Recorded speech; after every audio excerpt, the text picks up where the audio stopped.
When the record label offered Whitney Houston $50 million for 5 albums in March 2000, she shocked everyone by saying no. The reason why would break every parent's heart and remind us all what really matters when the lights go down and the applause fades away. If you've ever had to choose between your dreams and your children, if you've ever wondered whether you made the right decision putting family first, then Whitney's story that spring day will touch something deep in your soul. But before we dive into this incredible tale of sacrifice and love, make sure to hit that subscribe button and ring the notification bell. This is the kind of story that reminds us what true success really means. March 15th, 2000. Whitney Houston was sitting in the executive boardroom of Arista Records in New York City, surrounded by men in expensive suits who saw dollar signs every time she opened her mouth.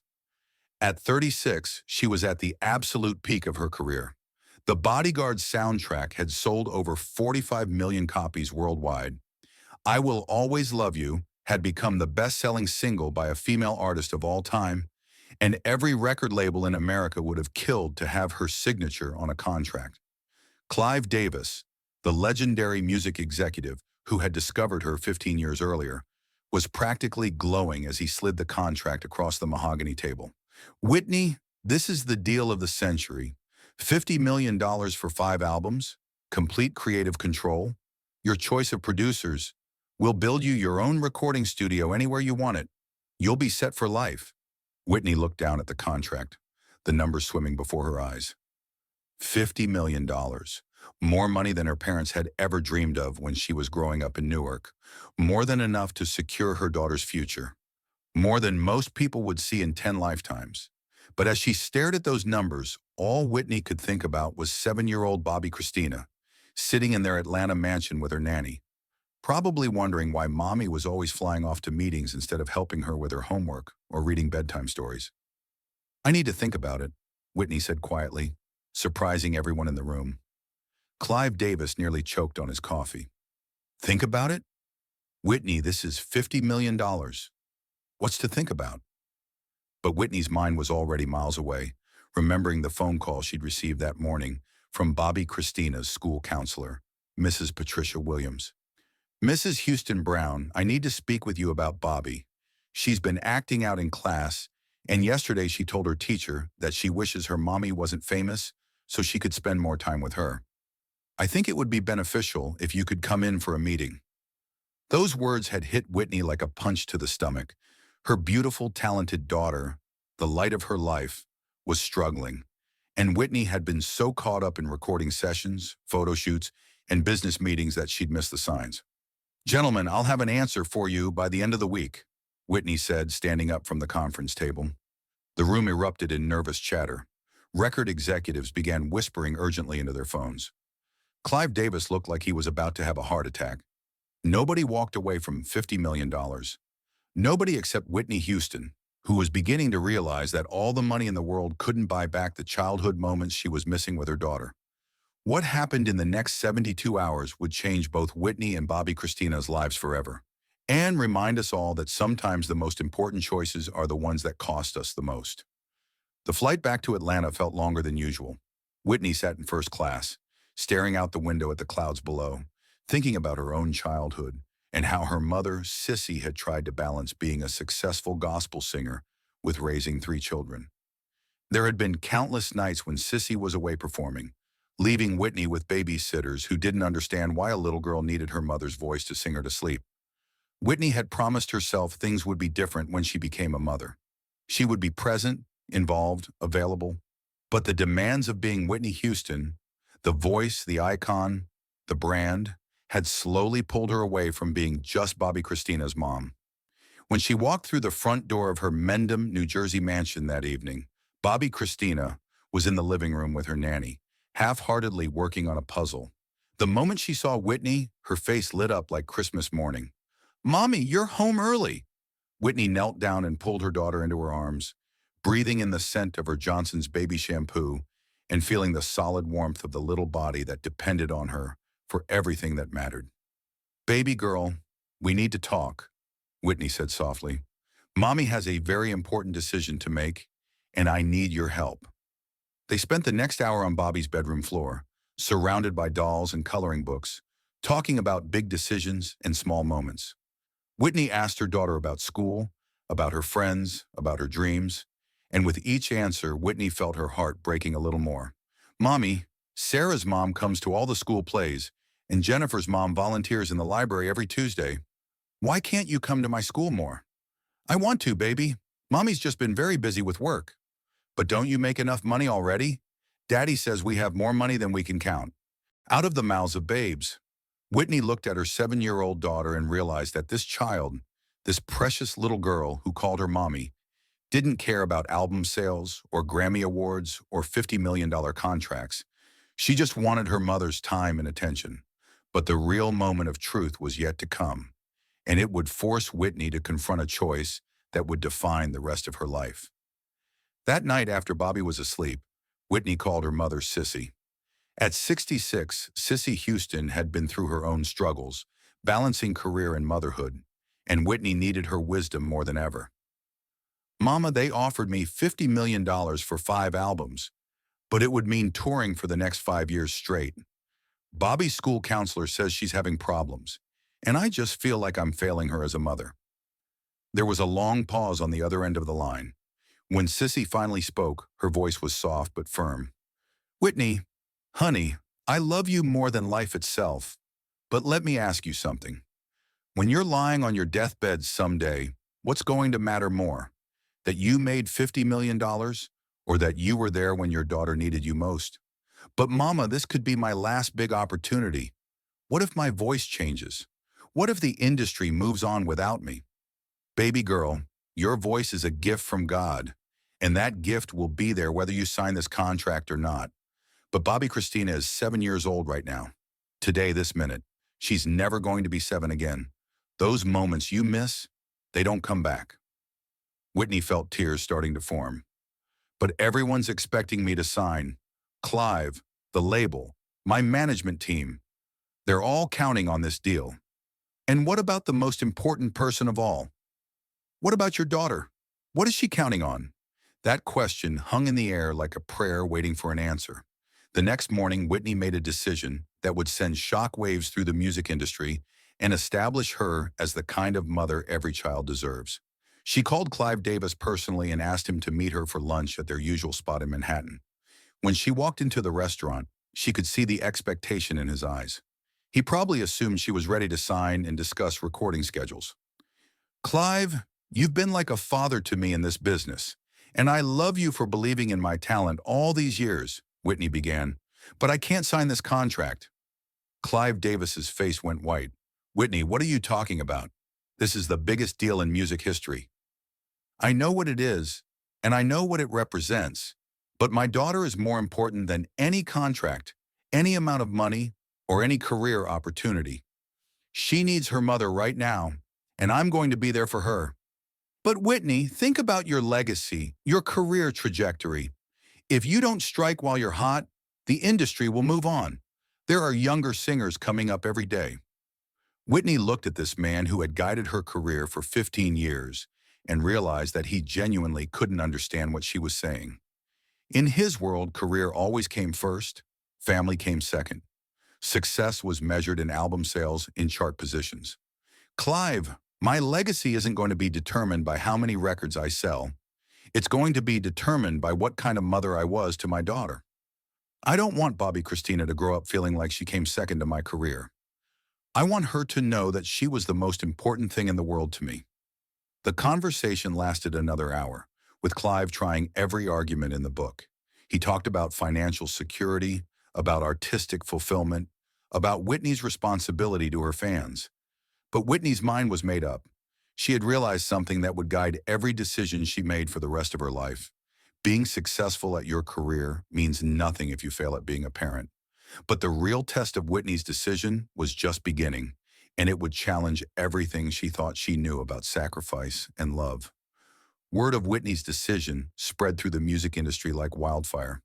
Entertainment reporters called her agent hourly, demanding to know why she had walked away from the biggest record deal in history. Music executives whispered that she had lost her mind. Some industry insiders suggested she was holding out for even more money, but Whitney didn't care about the gossip or the speculation. She was too busy learning how to be a full-time mother for the first time in her daughter's life. The changes started immediately. Whitney began walking Bobby Christina to school every morning, sitting in the carpool line like any other parent. She volunteered to help with the school book fair and signed up to chaperone field trips. For the first time in years, she was just Bobby's mom instead of Whitney Houston. The transformation wasn't easy. Whitney had been living at the pace of international superstardom for so long that slowing down felt foreign. There were days when she felt restless, when she missed the adrenaline rush of performing for thousands of people. But every time doubt crept in, she would look at her daughter's face and remember why she had made this choice. 3 months after turning down the record deal, Whitney was sitting in the audience at Bobby Christina's school spring concert, watching her daughter sing "This Little Light of Mine" with her second-grade class. As Bobby's clear, sweet voice carried across the small auditorium, Whitney felt tears streaming down her face. This was what she had been missing. Not the millions of dollars or the platinum albums or the magazine covers. She had been missing the pure joy of watching her child discover her own gifts, her own voice, her own light. After the concert, Bobby Christina ran to Whitney with excitement radiating from every pore of her small body. "Mommy, did you hear me sing? Did I sound good?" "Baby girl, you sounded like an angel. I am so proud of you." "I'm glad you were there to hear me, Mommy. It made me sing better knowing you were listening." In that moment, Whitney knew she had made the right choice. All the money in the world couldn't have bought her this moment of pure connection with her daughter. But the story doesn't end there. And what happened next would prove that sometimes the most valuable investments are the ones that don't show up on any balance sheet. Over the following months, Whitney watched her daughter blossom in ways she had never imagined possible. Bobby's grades improved dramatically. Her confidence soared. She started bringing friends home from school, eager to introduce them to the mother who was finally, consistently present in her life. Mrs. Williams, the school counselor who had made that crucial phone call, pulled Whitney aside during a parent-teacher conference 6 months later. "Mrs. Houston Brown, I have to tell you, the change in Bobby Christina has been remarkable. She's gone from being a withdrawn, attention-seeking child to being one of the most confident and happy students in her class. Whatever you've been doing differently, it's working." Whitney smiled, thinking about all the small moments that had added up to this transformation. The homework sessions at the kitchen table, the bedtime stories and singing lullabies, the Saturday morning pancakes and the Sunday afternoon walks in the park. None of it would ever make headlines, but all of it had made the difference between raising a child and raising a daughter who knew she was loved. There were sacrifices, of course. Whitney's bank account wasn't growing at the rate it would have with that $50 million deal. Her name wasn't in the entertainment news as frequently. Some industry friends stopped calling as often, assuming she had retired. But Whitney discovered something that surprised her. She didn't miss the constant pressure nearly as much as she had expected to. For the first time in her adult life, she could wake up in the morning without immediately thinking about recording schedules, photo shoots, or promotional appearances. She could focus on the most important job she had ever had, being Bobby Christina's mother. The real vindication of Whitney's choice would come years later in ways she never could have anticipated. In 2005, 5 years after turning down the record deal, Whitney received an invitation that brought tears to her eyes. Bobby Christina's middle school was holding a mother-daughter talent show, and Bobby wanted Whitney to be her partner. "Mommy, I want to sing with you," Bobby said, her eyes shining with excitement. "I've been practicing, and I think I'm ready to sing with you in front of people." Whitney's heart nearly burst with pride, not because her daughter wanted to follow in her footsteps, but because Bobby felt confident enough to share her gift with the world and secure enough in her mother's love to invite Whitney to be part of that moment.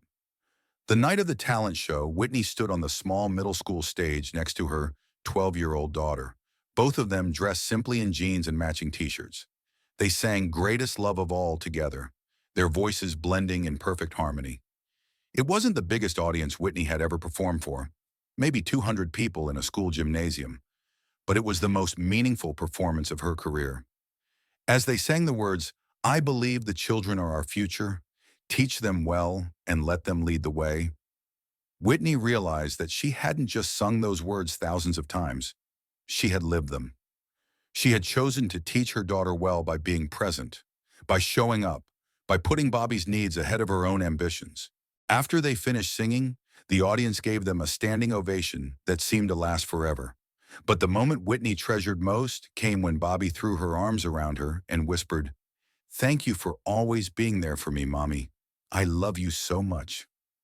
In that moment, Whitney understood that she had made the best investment of her life. She had invested in her daughter's emotional security, in their relationship, in the kind of memories that money truly can't buy. But perhaps the most beautiful confirmation of Whitney's choice would come from Bobby Christina herself, in a letter she would write years later. On Whitney's 50th birthday in 2013, Bobby Christina gave her mother a handwritten letter that Whitney would treasure for the rest of her life. "Dear Mom, I know people probably think you're crazy for turning down all that money when I was little, but I want you to know that decision changed my life. Because you chose me over your career, I grew up knowing that I was the most important thing in your world. I never had to compete with your job for your attention. I never had to wonder if you loved me as much as you love singing. You showed me every single day that being my mother was your greatest achievement. I hope I can be half the mother to my children someday that you were to me. Thank you for sacrificing for me. Thank you for choosing love over money. Thank you for teaching me that success isn't about how much you earn. It's about how well you love the people who matter most. You are my hero, not because you're Whitney Houston, but because you're my mom." When Whitney read that letter, she cried tears of gratitude and joy.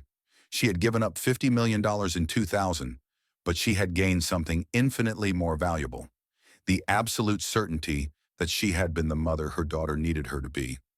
Years later, when entertainment reporters asked Whitney if she regretted turning down the biggest record deal in music history, her answer was always the same: "I could have made $50 million and lost my daughter's childhood. Instead, I chose to invest in something that will pay dividends for the rest of my life: my relationship with my child. When my time on earth is over, I want to be remembered as Bobby Christina's mother first and Whitney Houston second. That's the legacy that matters to me." Whitney's story reminds us that in a world obsessed with career success and financial achievement, the most important victories often happen quietly, in the small moments between parent and child. Sometimes the greatest success is measured not by what we gain, but by what we're willing to give up for the people we love most. Today, countless parents face the same choice Whitney faced in that boardroom in 2000. Career opportunities versus family time. Financial advancement versus emotional presence. Professional success versus parental success.